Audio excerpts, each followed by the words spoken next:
Between solo work and Genesis albums, Phil Collins worked at a breakneck pace in the 80s, finally reaching the summit with No Jacket Required. Stay with us. Get ready for the 3324 podcast, where lifelong friends Dean Legiro and Eric Kuber share their love of all things music and movies. Dean has directed short films and is a music trivia buff. And Eric, trained in audio engineering, brings his extensive knowledge of music and film to the conversation as they discuss, debate, and celebrate their favorite albums, films, and much more. Welcome, friends, to the 3324 podcast. Your home for music and movies and podcasting and fun and general conversation and sometimes impressions as well. No impressions this episode, though, I don't think. No. I don't have a Phil Collins impression. No, I don't. No. Maybe right? I should have brought a drum up from the basement or something. If Nick Leshy was on the episode, he'd be dressed as Buster. Yeah. That's yeah. One of the lowlights of the 80s for Phil Collins. That was kind of the beginning of the end. Wasn't the most fashionable fellow, was he? He tried. He went with the mullet. He had the long hair. I mean, he tried a lot of different things, but it didn't matter because it was the music that did it. So that's right. Thank you for joining us for this episode. If you're listening to us on your favorite podcast provider, why don't you go ahead and give us a review? We usually have like a star rating thing. Whatever the amount of stars are, fill it up. Fill it all the way up. Give us the maximum stars. That helps raise us in the results when people are looking for podcasts like this. You're helping out other people find us, which we appreciate. We appreciate our base of listeners, and we value you, and we ask you to help us out and keep pushing us out there. Right? 100%. Yeah. Yep. Yeah. That's a podcast electus. That sounds like that sounds like a disease. No, it sounded like a Latin thing or something. It sounded like a sexual dysfunction. That's what I thought you said. It's like podcast electus, select us. It comes derived from the Latin. It's like in Looney Tunes when they would show like Wile E. Coyote. They have something written in Latin. Yeah. Mistakes bigus or something. Right. Yeah, the Roadrunner something silly, something on the nose. Speedius Maximus. They would have like some like fake Latin written there. Like kind of. That's what we're speaking here. We're speaking kind of fake. Yeah. Latin. But anyway, we digress, and we're glad you joined us for this episode. It's hopefully going to be a lot of fun. Mm-hmm. This was one of those ones I had sent Eric an email, a very simple email, only a couple of lines. I keep it. When I have a point to make, I keep it succinct, and then I kick it over. Just generally in emails when I send people, I kind of try and keep it and then get it over. So I sent Eric an email saying, I feel like we need to do a Phil Collins episode. And I'm like, hello, I must be going, or No Jacket Required. You choose. Let me kick it over to you for your response. What did I say? What did you say? Yeah, let's do No Jacket Required because, even though I prefer Hello, I Must Be Going. Yes, that's what you said. You said, I prefer Hello, I Must Be Going, but let's do No Jacket Required. More interesting. More interesting. And my response was? My feeling exactly. Exactly. So we both and have an affinity for this era of Phil Collins, no matter what he was doing. And yeah, upon looking back on it, I feel if we did Hello, I Must Be Going, it might be a little redundant because it shares a lot of the same DNA as No Jacket Required. I mean, as face value. As face value. Yeah. Sorry, geez. Because it dealt with those heavy issues, and this was something decidedly different. So let's get into the stats, and then we'll talk about what was so decidedly different, and did it work, or what it was. I think we all know that it worked. This was released in February of 1985, and that's actually kind of an important month and year, which we'll get into also. Produced by Phil Collins and his good pal Hugh Padgham, who worked with Genesis, of course, on their studio work as well. So a familiar face at the board with him. There were 4 singles released. Susudio went to number 1. One More Night went to number 1. Don't Lose My Number went to number 4. I think was it Australia? They released it as Billy, in parentheses, Don't Lose My Number. Because everyone, Billy, don't you, And Take Me Home hit number 7. This did hit number 1 on Billboard, 12 times platinum. Monster. We haven't had a monster in these waters in a while. We've been dealing with a lot of great albums, but nothing that's hit like this. This was another big one. Dare say his biggest. This was his biggest. He didn't.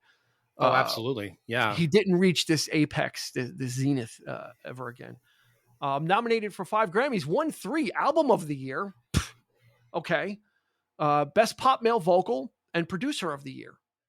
So those are 3 nice Grammys to get, especially for someone who is kind of going out on a solo, trying to chart a solo career. Someone who, like Phil Collins, who's experimenting with learning different instruments and learning production. So Producer and Album of the Year, I think, are 2 nice awards to get for someone that's trying to chart that kind of course at this time, at where he was here. Yeah. I think those are good awards. And this might be the album that he finally stepped into as singer, songwriter, producer. The first 2 albums were more or less like we said, they were just, basically personal. It was all about his divorce and love songs, letters that he had wrote, kind of fell into his lap, really. Just, he didn't intend, I don't think he really intended to be ever.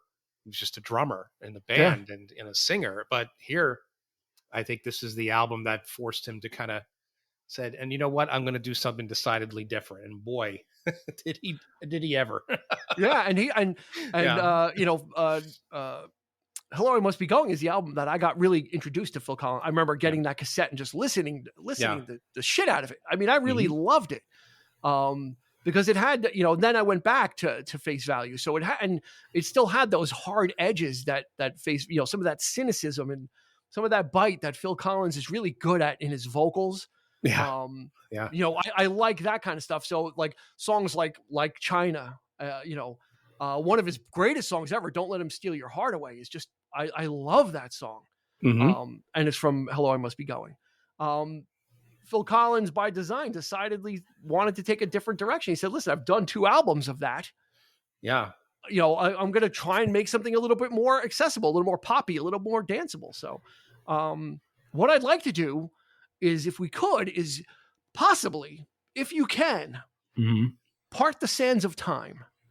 And let's see if we can conjure up the Eric from 1985. Okay. Because we are usually right now, we are usually very harsh on Phil Collins. And I think some of this episode is going to be a little bit of an apology tour as well. I think it's time to come full circle on that it's very easy. Looking in the rearview mirror, it's easy to see maybe some of the mistakes or some of the decisions that could have been second guessed, perhaps. But I'd like the 1985 Eric, if he can, also to make an appearance, even if it's brief. I think we really want to try and put ourselves in the headspace for that, because I don't think looking back on this album, I think we should try and take it from where we were. Yeah, I agree. I totally because agree. you were a full on Phil Collins. I was knee deep into Hoopla. I mean, this was it. He was your guy. I was this diehard. Was before Clapton. This was before all that. It was Phil Collins. That's right. Yeah, I was. He's my Jeff Lynne. In terms of, like, especially back in the day. Getting to know him, getting to know the music, getting to know Genesis, the whole bit. The whole journey.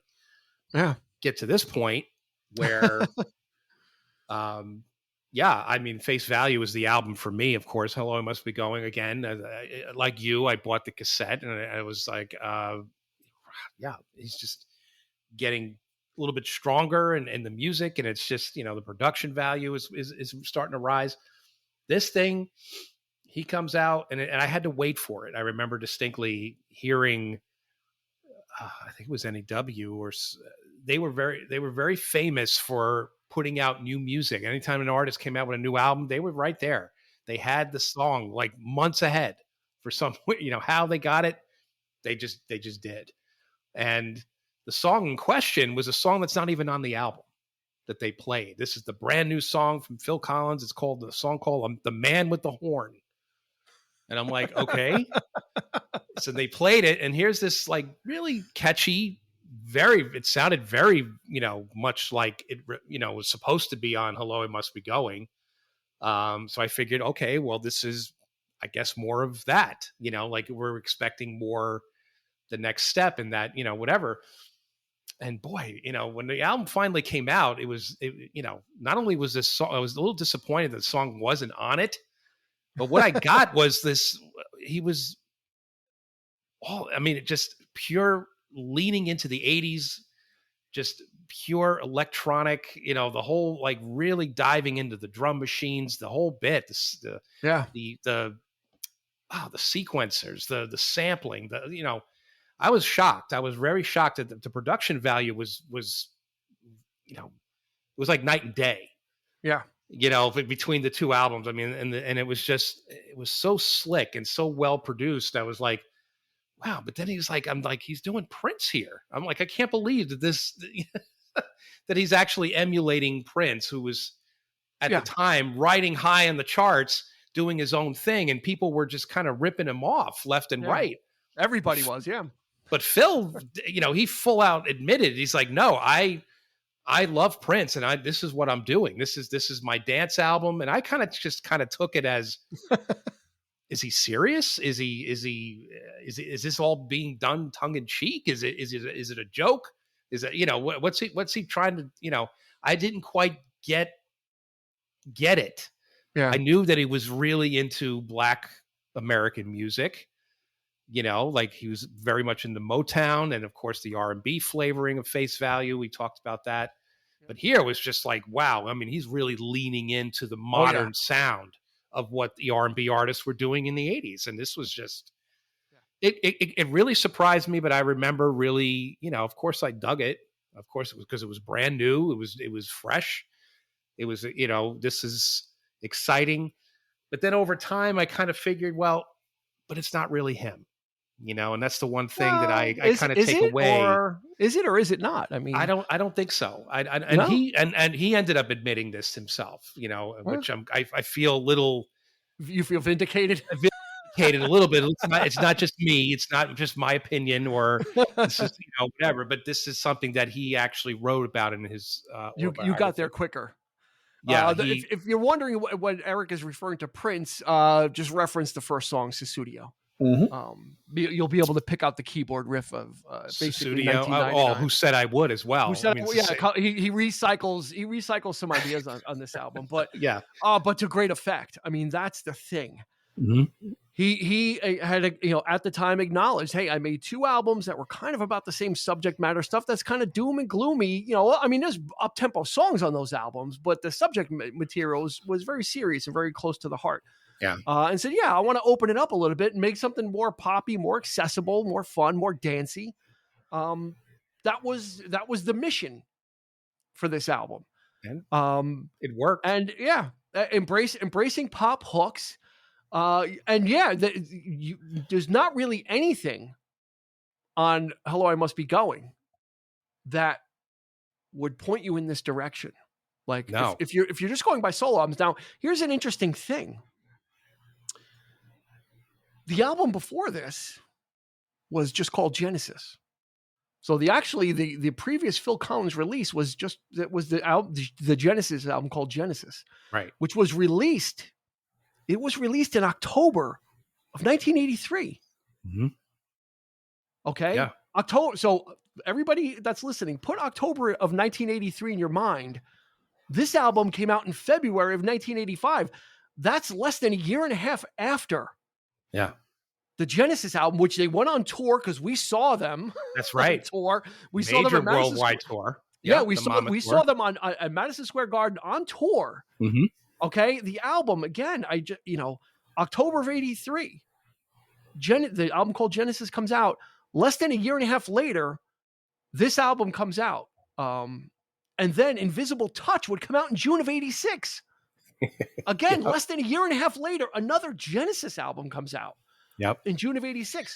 So that's where he kind of got kind of in hindsight, got a little in trouble of the guy didn't stop, but if we put ourselves into the '85, Dean and Eric, we were loving it because it was just, there was just Yeah. material coming out, and the Genesis stuff, the Genesis album is decidedly different. They were still, especially with that album, that was kind of like the last vestiges of them kind of staying in the proggy stuff. That's It was right. kind of really, with the exception of Illegal Alien, and that's all. But they, but it was still a darker, I really like that. That's probably my favorite. One of my favorite Genesis albums was that one, because it was modern, but it was the last kind of thing before they really went. That's right.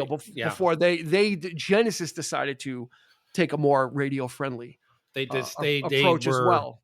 Right. But with that album, this was Phil now as an equal partner in the band, and it was all songs are written by Banks, Collins, Rutherford instead of just whoever. So Phil had established himself as singer songwriter at this point, producer, and it really, I mean, like I said, night and day. I mean, it really showed the confidence that he had, the balls that it took to do an album like this, to do these kinds of songs, and just get it out there, and I wonder what people like, what Prince even thought, like well, who, did he dig it? Did he, who? I would. He probably wasn't very. To, probably wasn't very worried. I'm sure Prince. No, absolutely not. Quite secure in his own. This short little bald guy from England, who he's what's he wearing wool suits. Now, I mean, I was immensely gratified at the time, very happy that he was getting all the accolades, and the critics weren't, they were kind to him at the time. They were digging it for the most part, I mean, it was a very interesting. It was a very interesting happenstance that this guy, plucked from relative obscurity in a very artsy, avant-garde band as the drummer, would then become the singer of the band when the band probably was close to breaking up. I mean, people just kept leaving, Genesis until there was only 3 people left, and they decided to soldier on and reconfigure. But this guy who does not look like a rock star, doesn't act like a rock star. He acts goofy. He makes corny jokes. He, kind of mugs for the camera and stuff, which is fine. But he makes really great music. He can make great prog music. Mm-hmm. And then he can take that suit off, go in the dressing room, and come back out and have the Phoenix horns behind him, and make stuff that is influent, like the Motown influences that he grew up with, and all that stuff. He can trot that out and compartmentalize it, and that's what No Jacket Required is really a compartmentalization of this. The stuff Invisible Touch didn't really. That came the next album that Phil Collins was on didn't really have any. It didn't really carry over. They kind of continued where the Genesis album left off. Really, people say that it's Phil Collins is responsible for the change in No, that was decided very early on, that they all 3 decided that they needed to change their sound. Yeah, that was a conscious decision by them. Yeah, right. Phil again. And this is another direct quote. He goes, "I always said I never would take the response. I wasn't going to take the blame, nor was I going to take the credit for the highs and lows of that time. Yeah, because we decided as a band to do this. What he was doing on, there is a distinctly, there is a big difference, I think. I mean, it's just the music. As it got just later, it would become less. As Phil Collins would drift, and the album after this, he started drifting into album light rock and soft. His solo stuff started to kind of veer towards a little. Yeah, I mean, more, he became Lionel Richie. Yeah, and, so there Balladeer. Was, I mean, he was doing very sort of lightweight. Yeah, he really contemporary kind of transformed. Stuff, which, transformed at that point, and that's where he kind of wore out his welcome a little with the critics. Yeah, people were not too kind with him then. We'll talk about. Let's save that, because I think we do need to address that as well, because the guy, he was quite a busy man. Mm-hmm. So Susudio's got a little bit of Prince in there. A couple of other songs kind of recall that hook, and then I even think another song kind of recalls to me Susudio a little bit, which is what the hell is it? Is it I Don't Want to Know? Or Who Said I Would? Who Said I Would? is a little bit Yeah. faster, and it has Yeah. that sort of kalimba in the beginning that that Earth, Wind and Fire is very famous for using as like Who said I would probably is the song that hasn't aged well because of that. I want that electronic voice. Like yeah. if they had take that out and the song remains, But it makes it, lot but of the that one, that's the thing about I think that's where my critique, as it were, especially nowadays, is that's where it kind of comes from, is the fact that this kind of music, like the soul, R&B, blues, it all when you marry that with the tools of the day, the electronic, it just didn't gel for me. It doesn't Yeah. have the same. It then never felt. It felt cheesy to me. Anytime anybody blues artist tried to do something in the '80s, you put those keyboards in there, man, and you've lost me. Because it doesn't have that authenticity, that The that DX7. rawness. Even and rock and roll too. Yeah. I criticize rock, as well. Yeah.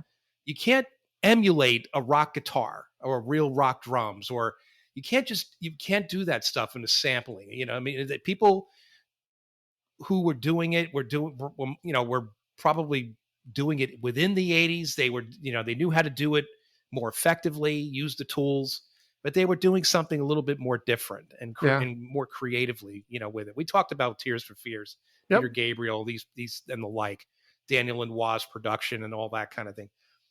But people coming over from this, it just, a lot of that stuff just did not translate well to me. Let me throw this your way then. Today I started watching some of the Phil Collins, the videos from this album. Yeah. And I watched Susudio, which is corny, but at the time we loved it. It was kind of, but that's the video EP, right? That the VHS. They had all the videos strung together. I had it. Of course, watched that. We watched that. I had it too. We watched it endlessly. Yeah. But somebody in the comments on YouTube, because people were kind of commenting about how 80s it sounded, and one commenter said, "Well, yes, but you have to give it a different." I'm paraphrasing. Basically, the commenter said you kind of have to give this a different look because this is someone who's so great at songwriting, at production, at arranging, using those tools. And he was able to use those tools to craft really great and catchy songs, right? Yeah. So if you look at it from that aspect of, this was for all intents and purposes, an experiment or a one-off for Phil Collins, but it was him, like in lesser hands, it would have sounded even less, right? It would have sounded kind of, without his lyrical content supporting the material. He was able to get away with it a little bit more, because he really is a great songwriter. So these songs, outside of Susudio and Don't Lose My Number, which were kind of not really about anything, having the lyrical content and having him having you Pajam, and these guys, being a skilled producer and putting this stuff together using those tools of the time, and using sampling the drums and stuff. It kind of made me think twice about saying, those keyboards, oh my God, they're so 80s, which they are, but in the hands of a lesser talent, what would you have ended up with? No, I totally, I get, and those are the times when I feel like, I'm, it's just, and revisiting this album, I kind of had the same, I guess, reaction to it, because I'm thinking about what's being done, who's playing on it, kind of diving into, this is okay. I get this. This is, whatever, but does it hold up? Does it not? I don't think it really matters at this point, in terms of like just, going back. I don't think you could judge it. Yeah. I don't think you could look at it as, does it hold up now? Because you could, I mean, it is what it is. And I think to be fair, I think I should give every album of the 80s that I didn't like or whatever, the same love or the same treatment. It's like, it was what it was in the day. And then I myself forgot that, I've been overly critical. But in the case of this, I remember the good times. I remember this, probably the best thing to take away from this album was the tour we saw. the show at Radio City. I was just going to say that we saw Genesis the year before, Yeah. and then we had the good fortune to see Phil Collins and the Hot Tub Club, which what he named his band at Radio City Music Hall in a really small venue. So he was still kind of, as a solo artist, wasn't booking the Garden yet. You know, we got to see him in a smaller venue, and that was a show. I mean, I remember that was kind of like a crazy thing. You know, he had such energy. He was just giving it all. I mean, the guy was, you know, had to be packed with Duracells, because the energy to go on a Genesis tour, come off that releasing album, go on a solo tour with, you know, the Phoenix Horns. I mean, his thing was like he had a massive band with him. Yeah. And you know what, in listening to this album, and you can correct me if I'm wrong, but he still had the growl in his vocals. That's what I loved about Phil Collins, is he could have that kind of, I guess maybe the last, for me, the last example might be Tonight. Yeah. You know, that tonight, you know, how he does like that, that's still present on these songs. So even though they're poppy songs, you're not getting pop 80s vocals. You're getting a Phil Collins vocal who can kind of go with that, you know, when he puts that he had that projection to his voice. Again, which makes it something different than just the musical accompaniment. Which to me came from the years of touring when he became the singer for Genesis. His vocals got much, much stronger, because don't forget, I mean, he's the only singer in the band. I mean, he doesn't, like, with Genesis, there is no backing singers. You know, there were no ooh and ahs, like people like, you know, like Tony and Mike really didn't sing. So he handled all the vocal chores, and he had to do it in such a way that he would carry notes and do things. That's why he developed that style of like, like adding on to the lyrics and the ooh, you know, like he would like try to bring the audience in, and all that kind of stuff came from that, because he had to, because he was, you know, they're putting on a show. He's the front man. What do I do here? I'm not a good looking guy. You know what I'm saying? Like, he's like, what do I have to do to grab people? And, you know, so he's telling stories, he's acting silly, he's doing all this stuff.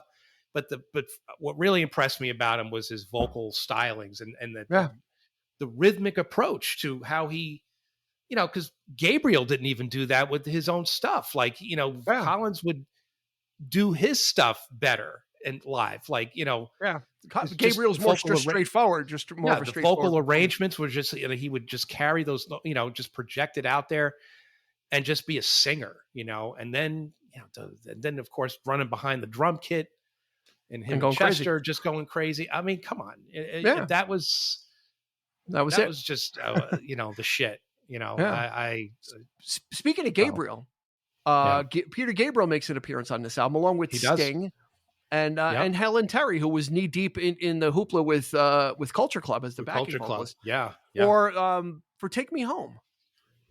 Yeah. Now I was today years old when I found out that song was based on One Flew Over the Cuckoo's Nest. Yeah. And I have a whole new appreciation. I never liked that song. I never cared for it. I'm like, Take Me Home. You know, the video, he's really places. Yeah, I didn't know until like today, or when I read it, that like he based it on One Flew Over the Cuckoo's. Now when I listen to the lyrics, I'm like, wow, okay, this is a really good song. I could understand that now. You're right. But you know, he did. I think it's in the book. I think he mentioned it in the book. Yeah, I was taken aback. It's like, whoa, because I never really knew what the song was about, but I kind of figured it was about sort of like, like him, because the excessive touring. I think he was speaking to that, or you know, So I'm like, that. But if you think about it, try putting this song now. Why we did Cuckoo's Nest, right? We talked about the film. We talked about, like, think about the scene at the end where, you know, you hear that dun, dun, dun, dun, dun, dun, dun, you know, and he's like breaking out, right? When Chief throws the big water thing through the window, and he escapes, and you could now, and you put Take Me Home, and he's running across the field. It fits. Oh, I could totally see that. Yeah, it totally upped. Like, it's actually, I'm surprised I never knew you didn't like the song, but it's I like didn't care for it. Yeah, it that's was my one of favorite. my least favorite. It's my Really? favorite song Oh, on the because of really? just because especially the end when it builds and that drum, those drums kick in and of course he's Do, got Gabriel and Sting helping him out there. I mean do, that was tremendous for me, to have. do you want to try and guess my favorite song? Inside Out. Yeah, exactly right. Yeah. Why? I don't know. You tell Okay. me. You tell me because it's one of my favorites as It's well. I love it so much because I think it channels the best parts of what he was doing with Genesis. It has that epic feel to it. It doesn't have any of the drum samplings on it. It's a traditional. Mm-hmm. It's the closest thing to a traditional straight up rock song. Yeah. You've got some good Daryl Sturmer, who was his guitar player and the de facto fourth member of Genesis as a touring band on there. Mm-hmm. You've got some nice guitar work on there. It's got the big booming drums that we like. And yeah, I just like when I knew I was going to be listening to this album, I'm like, oh shit, Inside Out is on this. Like I was waiting to I couldn't wait. I didn't want to skip ahead to it. I listen to the album in order when I do these. I don't skip around. I kind of take the journey. Yep. And it's the second to last song. Yeah. I Don't Want to Know. I like also. That's a fun song. It's catchy. And Daryl Sturmer covered it on his first solo album. That's right, he did. Stepping Out. He co-wrote it. He co-wrote it. Yeah, he came up with the riff. So he does a really nice jazzy guitar version of it on his solo album. So it's so I kind of like it for that too. A lot of good things on here. I mean, again, if you know the hits, there's not much different on here, right? I mean, it's safe to say that if you know the hits, you're gonna if you like Sussudio, you're gonna like Only You Know and I Know. You're gonna like Long Way to Go. You're gonna like Who Said I Would. If you like Take Me Home, you're gonna like Doesn't Anybody Stay Together Anymore, right? It's kind of like I love that one too. There's the drums. The drums on that one is fantastic. That reminds me of Sussudio, where it's like doesn't anybody, I just say the word. But again, it's not overly reliant on Yeah. sampling. You got the real drums in there, those real heavy, that tremendous sound that he had with yeah. Yeah, it's a good mix. It's the way the song starts over, like diggy diggy diggy diggy. It's like that's a drum sound, man. I can't. Yeah, he used a good mix of electro. I mean, this wasn't this. The good thing about this is it's technology heavy, but it's not all electronic, which is a good thing. There's a mix of it. And like I said, like Take Me Home has got like drum programming in it, but it's done tastefully and it's done in a good way. So there's a nice mix in there. Inside Out is a straight up like rock song, and it's got all it stays away for the most part from the toys of the day. But then you've got songs like Who Said I Would that fully lean into it. And it's got, it even has similar horn riffs to Sussudio, so he kind of plays with a lot of musical ideas. But that's what makes it so easy to listen to. It's, that's what he wanted to do. He didn't want to make an album that's going to challenge you and like, oh, deep thoughts. It's like, no, I want you to put this on and just kind of, and have fun with it. And you can, that was the thing with it is that still held up. The album's like 50 minutes long, 50, but it goes pretty quick. I'm like, this, because the songs are so poppy, jumpy, and bouncy, and you move right through them. That's right.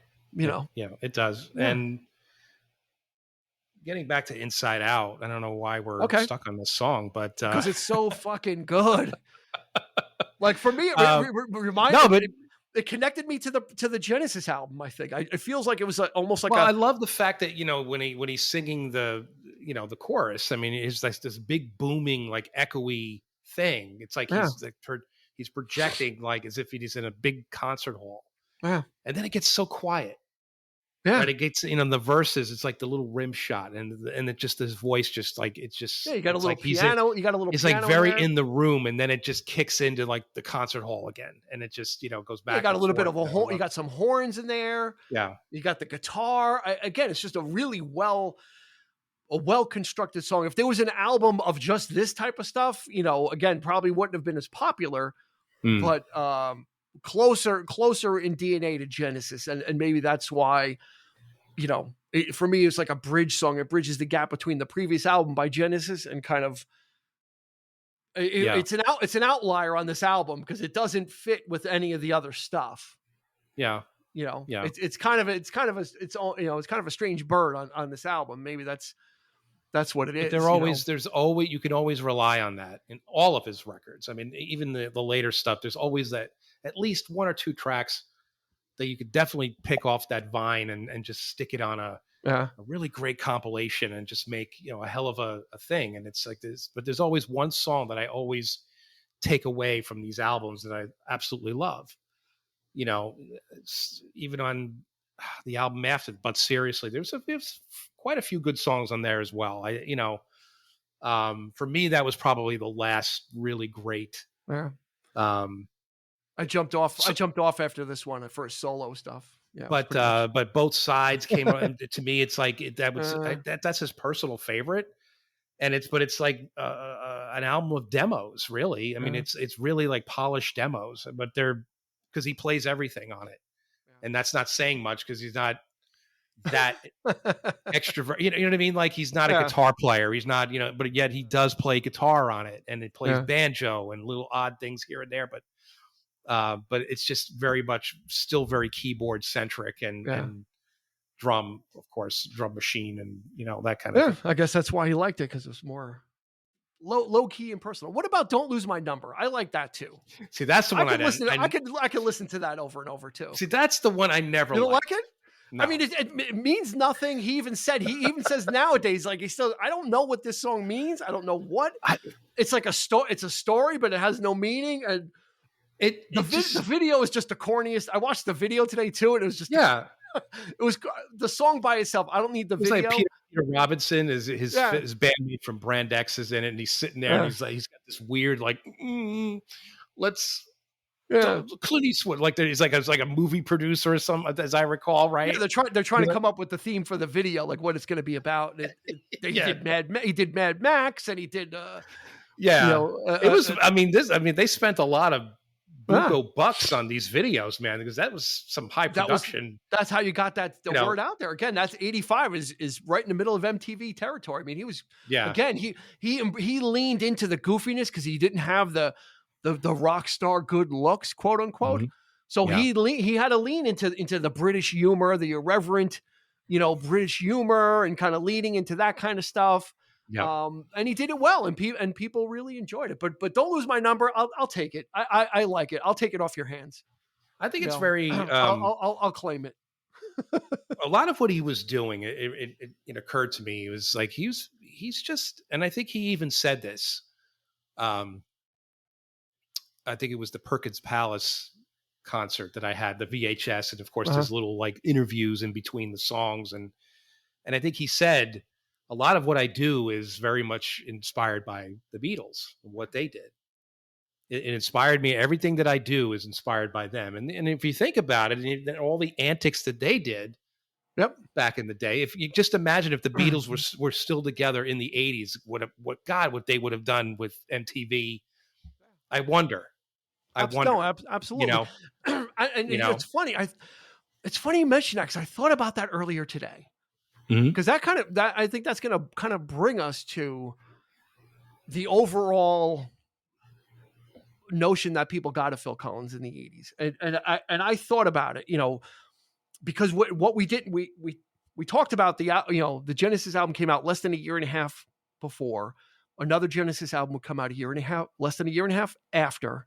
Mm-hmm. You briefly mentioned Easy Lover that he did with Philip Bailey. This was around that time. I think it was 84. Yeah. He was in an episode of Miami Vice that they rewrote and kind of built around him. The movie Buster would come out after this, and that was kind of like the death knell. That was kind of like was it. But right around this time as well is when he did the 2 shows in Live Aid. Right? Yeah. He performed in England. That's right. Played a little bit there. They threw back, we're going to go back. For people, you're going to have to go on Wikipedia. But he got on the, what is it? The SST. What do they call it also? The Concorde. The Concorde. Yeah. It was a supersonic transport, and it doesn't fly anymore. And it was able to get, it was a high-speed plane, and it got him over from England to Philadelphia in like 3 hours or whatever it was. And then he was able to play in Philadelphia with Zeppelin and do all that. Mm-hmm. And that's when people started to, I think, maybe subconsciously say, okay, this fucking guy is everywhere. Mm-hmm. Like literally. Yeah. And we could I didn't bother charting it, but we could probably chart it from Face Value to Face Value to Abacab to Hello, I Must Be Going to Genesis to No Jacket Required to Invisible Touch. He was everywhere.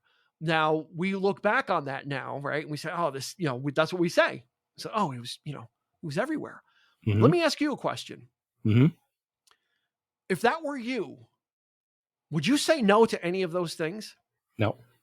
Exactly. Right? No. If it were me and I somehow I found myself playing Live Aid and they said, you know what, we can get you on a plane. We can get you to play over in the other one. You can play with Zeppelin. Oh, fuck yeah. This was a decision that was made. And this is again from the book. Cause I mean, people were giving him flack. I think he was voted probably around the end of the 80s he was voted the most hated musician at this point. Just overexposed. But in his mind, he goes, all I wanted to do was play with my heroes. If you had the opportunity, Robert Plant asked you to play in an impromptu Zeppelin reunion and you're the drummer, you are John Bonham for this. Okay. You're going to say no. Yeah. I mean, he obviously overcommitted himself, but that was the thing. He had already agreed to do that with him. Right. And play with Eric Clapton because he had just produced Behind the Sun for Eric in '85. So he played on Plant's album also. That's right. Right. Principle of Moments. And Pictures at 11. Drums on the whole album. We didn't even talk about all the ancillary appearances that he made, the one-offs and just the small things he did too. So Adamant pre-produced, Strip. Right? He played drums on. I like that song. It's a catchy song. Howard Jones, right? Yeah. No One Is to Blame. The list we goes on. We talked about Frida way back in the early 80s, which is really what kind of kicked it off. But so I mean, he overcommitted. He was like, okay, but then Sting came up to him and said, because they had just released No Jacket, came out, and Sting, he's like, well, would you be into like let's do it like a duet? Because but there's one problem. I'm not playing in Philadelphia. I'm playing in England. And Phil's like, oh shit. What do I do? So it wasn't really his idea to say, oh, well, I could fly the everybody like, who the fuck's this guy to think he's the, Oh yeah, no, they arranged it for him. Yeah, they arranged it for him, but but like I said, he overcommitted. But I mean, God, he got to play with Sting. He got to play with Robert Plant that day with Zeppelin and Clapton, and he could say he's the only artist that played on both stages in Live Aid. I mean, that's right. I think that's where we need to cut him some slack. After No Jacket Required, after Invisible Touch, I jumped off. Mm-hmm. I was done. I was kind of all right. I've had my fill. I've gotten everything I needed to get out of it. Yeah. Not that I was anti him, but I'd moved on to other things. Probably, late 80s. Well, so did I. Traveling Wilbury started to kind of rear its head. So there was other things to kind of grab my attention. Jeff Lynne Jeff Lynne, like he came out of the fold right after Balance of Power. Yeah, he started and all of a sudden he became a producer, right? Yeah. So that we were concentrating on that stuff, and that's when Phil kind of declined, like in the. In the 80s, after this album, his next solo album, it did okay, 4 million, which anybody would kill for. But when you compare it to 12 million, it's a miss.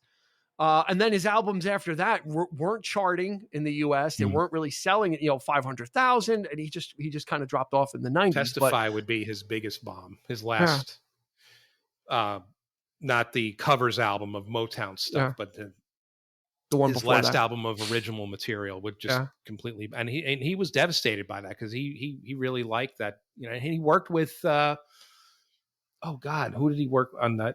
He produced one of the modern producers. He did he worked on Fleetwood Mac's "Say You Will," right? Mm-hmm.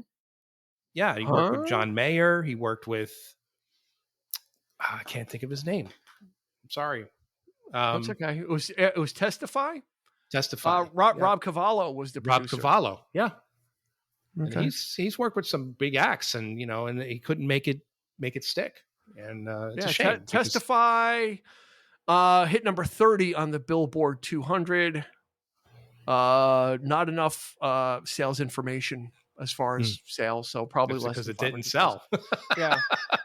I think it was that bad. The backlash had kind of effectively taken him out of the 90s, but then he would start winning. He would start doing music for Walt Disney. He did Tarzan, won Academy Awards for it. Yeah. So he's kind of adjusted his sales, as it were. But to get back to the 80s, I want to adjust some of the comments too, because it's very easy to jump on that bandwagon of saying he was overexposed. He was doing every opportunity, and that's what equated me to the Beatles. That's what I was thinking about earlier today. Is back in the early 60s, the Beatles didn't say no to anything. Their faces were on every toy, everything that was made, and that was probably probably Brian Epstein, but it was the same thing. And when you said his love for the Beatles is, well, there's probably some of the blueprint is, it was literally Phil Collins mania in the early 80s. The guy was just everywhere, and he wasn't missing. That's the thing, is he wasn't putting out like shit product, and he was just there. It wasn't like this annoying guy that just kept showing up. I mean, he was working with high caliber people that wanted to work with him, and he was the proof was in the pudding. Easy Lover and Forever Man or any of the other stuff that he was working on. It's quality stuff. So he spread himself on the bread a little thin, but he still was able to imagine if he took a break every so often and really kind of put his focus on something. I mean, this guy's just rolling out album after album, tour after tour, and then I can't imagine being related to him, like a wife or a son or somebody, because the guy would probably never home. Well, see, that's the thing. I mean, all the while, exactly. But on the other hand, he would go on to say, "I did it all for my family." Yeah, because I was just constantly working. He was a workaholic. He did, this is what he did, and it took its toll, obviously. I mean, the rigors of touring, and he just gave, his body just gave out. Yeah, whatever happened. He had the neck with the neck surgery or the back. It was the neck or the neck surgery, and then for the last album that he worked on, I think it was Rob Cavallo, or maybe it was the one after that, where they had. I think it was the covers album. The covers, in order for him to play drum, they wanted to make sure he could play drums. The only way they could do it was to tape the sticks to his hands. That's right. Literally had it to his left hand. I think it was left hand. I think it was, or one of it. I think it started actually when the Genesis reunion in 2007. Yeah, it started way before that. Yeah, he was having problems. He's having nerve damage there, because you could see like some of this. They're on YouTube. These like rehearsal videos of him trying to play. I think it's Duke's Travels. The finale to Duke, and he couldn't get it. And he just couldn't get the coordination going or whatever. And I could see, and this is the first time I've ever seen Phil Collins like angry. Yeah. Because you're so used to seeing him like just acting so goofy and when the camera's on, he's on. He's on, right? Yeah. So he's walking, and he's taking the sticks and he just throws them on the ground. And Tony and Mike are just kind of like, because they know. Yeah. I mean, it's taken that toll. And not to mention the fact that he also had an alcohol problem, which didn't help. Yeah, it's too bad when you see him now, and you see him on that last tour. It was honestly heartbreaking. Yeah, it was heartbreaking for him to amble his way out, wearing like Yeah. track pants and Yeah. like a And tracksuit, and then it's sitting like a folding chair, basically, or he's a desk virtually chair. an invalid. Like he's like Yeah, he you almost think that they just took him out of a home somewhere yeah. They trot him out. because he's like unshaven. He's like he just Yeah, got really old looking and just so yeah. And his voice really wasn't there. I mean, his voice is very thin, very yeah. frail. It wasn't like Yeah. his body. It wasn't like he couldn't perform, but his voice was still like, Yeah. he was fudging it, and it was it was heartbreaking. I'm glad they kind of said, yeah, this is the last of it. Mhm. I would like Phil Collins to record again. That wouldn't be a bad thing. Rest your voice. Yeah. If Ozzy can do it, he can do it. He can find somebody that can work with you vocally, get your vocal cords up, and continue to make music. He can still make music. Maybe he Yeah. can't perform, Mhm. but he can still sing. He can write. He can arrange. Yeah. He can tell people what he needs. Right. So I hope he doesn't. All is not lost. But he did it with his son. Touring is not the thing for it. Like, that's not the avenue for him. Yeah, his son played drums for both the solo tour that he came back for, and then with Genesis. I was doesn't stop. Exactly. I was like, "Are you kidding me? You're going to do Genesis now? You're going to sit there and perform like in the cage? He must be broke or something. I don't know if he can't be. I don't know. I don't know. I just think that he's just determined, and I guess you can't fault him for that. But on the other hand, it's just I don't. I thought about it, but I was like, I cannot. I don't think I could sit there. I wouldn't enjoy it. Yeah, I wouldn't enjoy it. I would be very the sad. guy. I just yeah. Especially when we like I said, we saw Genesis. I'm gonna say in the 83, 84, whenever we saw them. Yeah, that's the prime. Like, we saw prime Phil Collins. Like, of course, we saw Phil Collins at the height of his powers. 2 years in a row, we saw him with Genesis just destroying it, and then we saw him with No Jacket Required destroying that. So I want to keep those memories of that, because those were two amazing experiences, two very different experiences from one person, and it's very special that it was so close together. Mm-hmm. And we were so into it. We were so jazzed, so excited about anything that was coming out from Phil Collins. Like I said, when you put yourself back in that mindset of the 80s, we were game for anything. It doesn't mean we weren't thinking about it. We love the artist, right? We were, like they say nowadays, ride or die. We were ride or die with these devoted. guys. We were devoted fans. That's what it is to be a fan. Well, unless it was a total piece of shit, then we're like, yeah, this is garbage. But it wasn't. It was different. Yeah, but even then, we though, we were, come on. I mean, even then, we were making excuses like, oh well, he's not on his game here, but I don't know. I mean, I personally never cared for Balance of Power, for example, like with ELO. I mean, that was just not an album when it first came out, I had to adjust. It took a while, but I love it now. I love it. I love Balance of Power now. I love it. But that's the thing. I mean, because we're such devoted fans, of course, you want to give them all the breaks. You want to give them you're gonna all the love. You're going to dive in. Yeah. And I did. I totally did. I was committed. Yeah. I had everything that you could get your hands on, B-sides, stuff that just he had no business being on. We were drinking the Kool-Aid.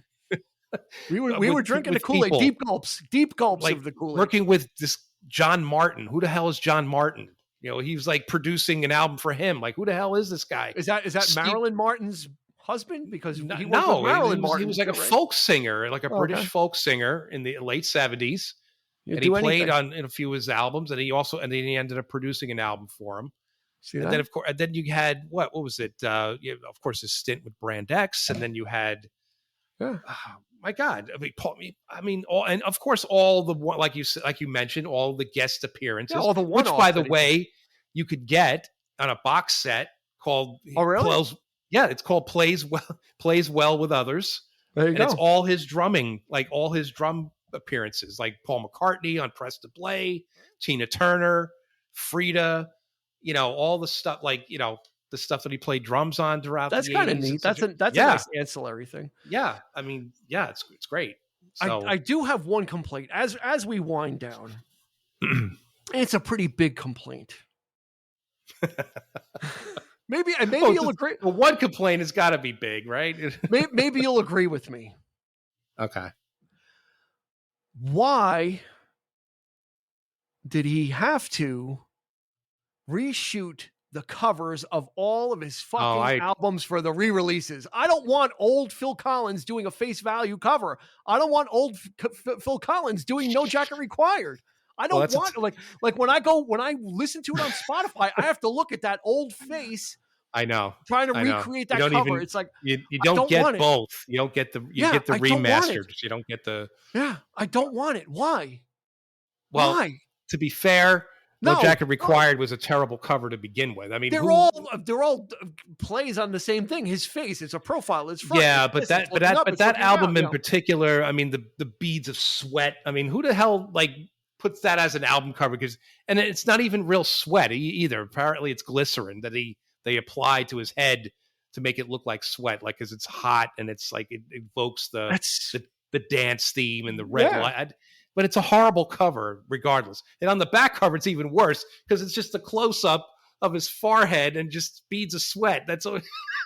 Well, I'll take that over. I'll take that over like a 70-year-old doing the same thing. It's like I understand why, but it's not needed.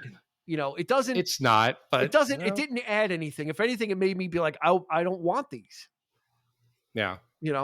I don't want an updated. It's very odd. It might have been a cool thing to do as like a social media thing or an online thing, is recreate the covers. Mm-hmm. But to put them to replace the original covers with that, no. I have to look at that thing when I'm like listening to. I have to like I have to like go on Facebook or have something else on when I have it on because I don't want to look at it. No, it's just, it just makes no sense. It's such a, and people are like, wow, this is just really really nitpicky, but I totally agree. I mean, not that the covers were great to begin with, but there's a sense of, face value you're playing with that, but the reoccurring theme of his face is that became his thing, which is fine. That didn't help when people were hating on him at that point. They were like, I don't want to see your fucking face anymore. This fucking guy, and keep putting albums out with just your close up of your face out. I mean, again, it takes a lot of balls to do that. I mean, just to keep going and just to keep, it became the thing. Like at some point, I'm sure the record companies were like, that's your image right now. Like people are going to absolutely know that it's Phil Collins once they see your face on it, they'll know it's you. Right. They won't have to guess. So it kind of probably became a trap of his own devising. That he did it and then did it again and again, and then the record company is probably like, well, it's your trademark now. People expect to see that, and it's going to be very easy for them to find your album because your face will be all over it. Yep. But to reshoot it as like this old guy that doesn't even really look like him anymore, too. It's kind of it is kind of odd. I mean, it's weird. He's thinner. He's actually thinner. Yeah. And I'm like. His eyes are looking at me. Very odd choice. Yeah. I mean, at least when you see him talk like in interviews or if he's on stage, still resembles Phil, but it's just very old Phil. I mean, shave that fucking beard, man. Yeah, why are you? I mean, he just looks so disheveled. Like he just doesn't care anymore. Well, he's got he's got no one to impress anymore. I mean, he's done everything. I guess not, but boy, I mean, I don't know. So, all right, as we wind it down, then let's kind of put the cork back on the bottle. And so 85 Eric, right? Really loved this album, right? What would 85 Eric have given this on a scale of 1 to 10? Well, go back to 85 Eric. Probably. I wouldn't give it a perfect 10. I know that. I probably would have given it maybe an 8, 7 or 8. That's what I was thinking. That. Yeah, that's what I was thinking. It was strong. It was a strong statement, and it was not. It just took you by surprise. Yeah. I mean, like he surprised everybody with face value. Nobody knew that he was making a solo record. Boom, there it is. And puts out another album that sounds remarkably like it. And then with this, he's like, I got to change again. I got to do.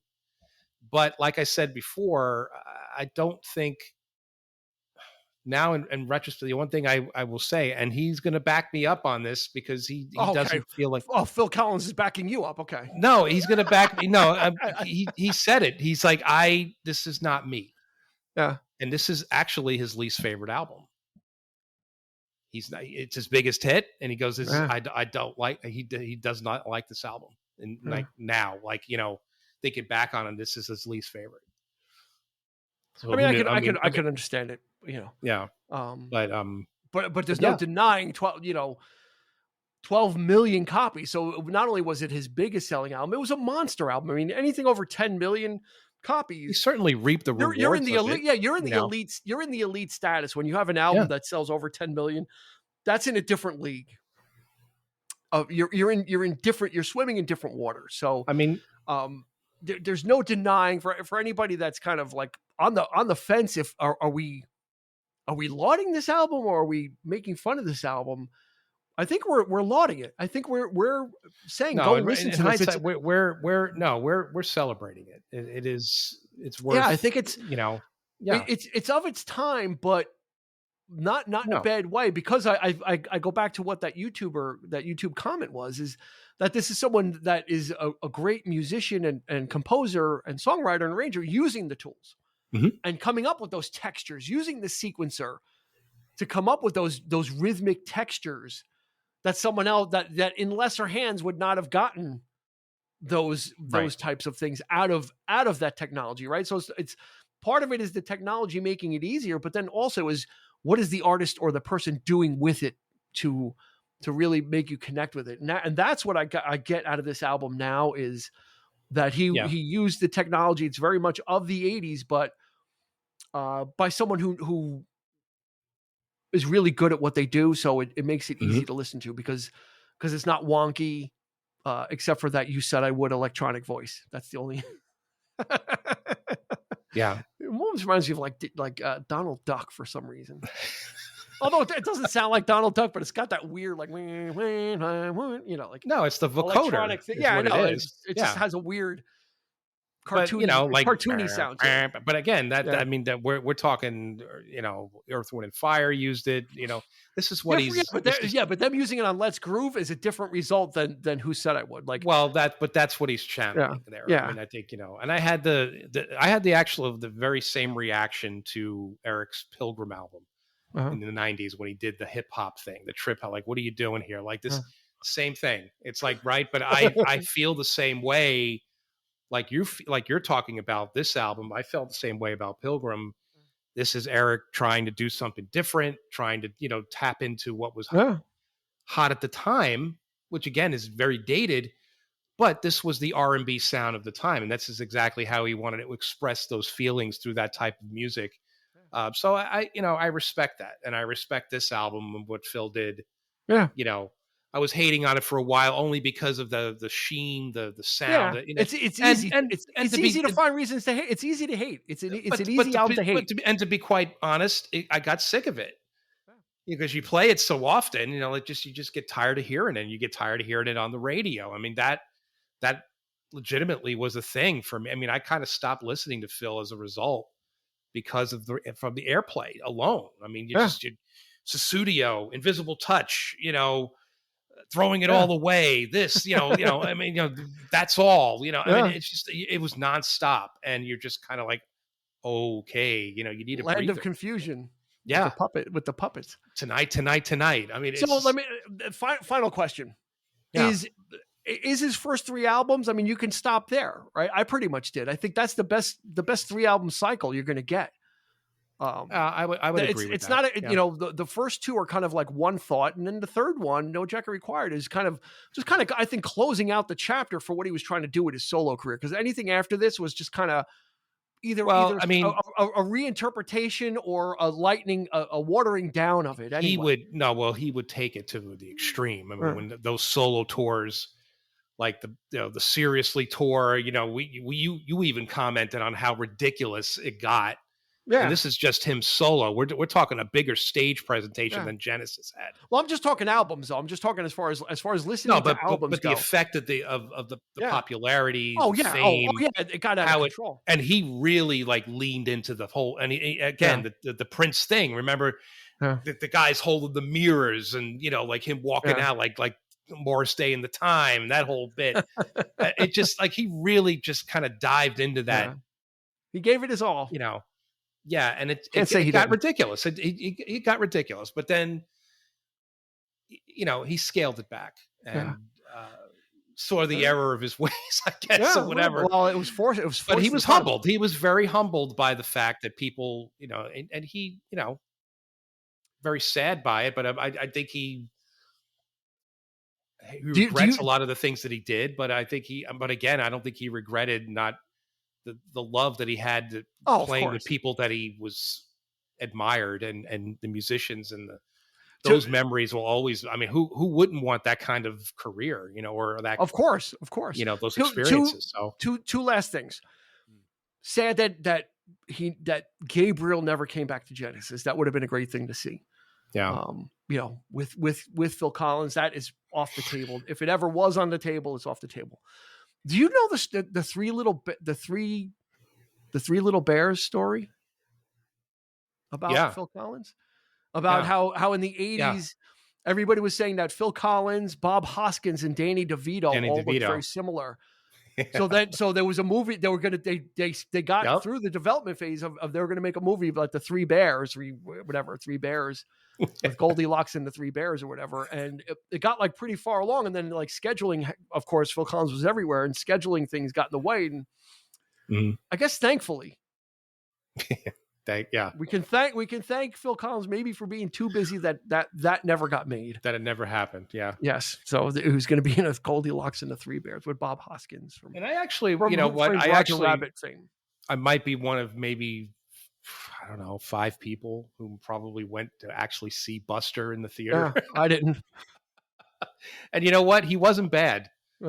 He was not bad in the actor. film. Just, he's, it just, at that point, it was just, it was anything that came his way, he looked at. So, that does not let us not diminish what he did on No Jacket Required. Absolutely go check this album out. If you wanted an interesting listening experience, listen to the Genesis album before this. It's called Genesis. It's got all kinds of shapes on the cover. It's a nice, they have nothing to do with each other, and that's what makes it so interesting to listen to is if you listen to the Genesis album, then you hear this right after it.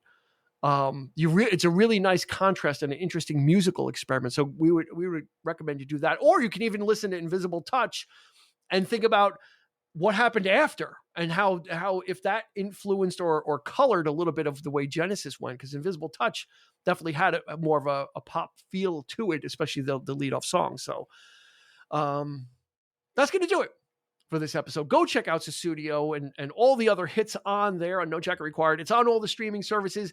Just don't look at the album cover. Just put it on and avert your eyes. But otherwise, treasures abound inside those grooves. There's a lot of great music in there. So definitely go check it out.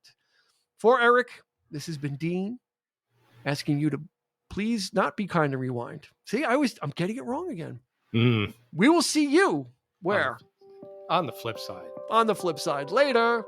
You've been listening to the 3324 podcast with Dean Legiro and Eric Kuber. You can find us on your favorite podcast provider, so please like, subscribe, and rate to become a part of the 3324 family. Your feedback is important, so make sure to follow us on Instagram and Facebook at 3324 podcast and on Twitter at 3324p to join the conversation.